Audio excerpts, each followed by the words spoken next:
এক ম্যাচ হাতে রেখে কোয়ার্টার ফাইনাল নিশ্চিত করেছে লিওনেল মেসির দল আর্জেন্টিনা। সেই বহুল কাঙ্ক্ষিত কোয়ার্টার ফাইনালে আর্জেন্টিনার প্রতিপক্ষ হবে কে, জানতে হলে ভিডিওটি না টেনে শেষ পর্যন্ত দেখতে থাকুন।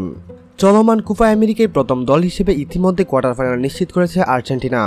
এখন পর্যন্ত 2 ম্যাচ খেলে 2টিতে জয় পেয়েছে তারা। শিরোপা ধরে রাখার মিশনে কোয়ার্টার ফাইনালে আর্জেন্টিনার প্রতিপক্ষ হতে পারে কোন দল, এ নিয়ে আগ্রহ রয়েছে ফুটবল প্রেমীদের।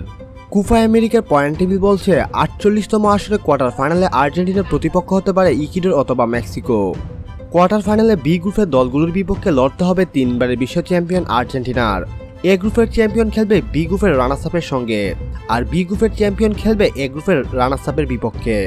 এবারের আসরে বি গ্রুপে খেলছে ইকুয়েডর, ভেনেজুয়েলা, মেক্সিকো ও জামাইকা। মেসিদের মতো টানা 2 ম্যাচ জিতে কোয়ার্টার ফাইনাল নিশ্চিত করেছে ভেনেজুয়েলা। 6 পয়েন্ট নিয়ে বি গ্রুপের পয়েন্ট টেবিলের শীর্ষে রয়েছে তারা। এতে করে এ গ্রুপ এবং বি গ্রুপের চ্যাম্পিয়ন হতে যাচ্ছে যথাক্রমে ব্রাজিল ও ভেনেজুয়েলা। আর বি গ্রুপ থেকে দ্বিতীয় দল হিসেবে কোয়ার্টার ফাইনালে ওঠা দৌড়ে আছে ইকুয়েডর এবং মেক্সিকো। গ্রুপের শেষ ম্যাচে মুখোমুখি হবে 2 দল। ওই ম্যাচে জয়ী দল কোয়ার্টার ফাইনালে খেলবে আর্জেন্টিনার বিপক্ষে। এ গ্রুপের সেরা হওয়ার পথে আছে মেসিরা। আগামী 30 জুন সকাল 6টায় গ্রুপ পর্বের শেষ ম্যাচে আর্জেন্টিনার প্রতিপক্ষ পেরু।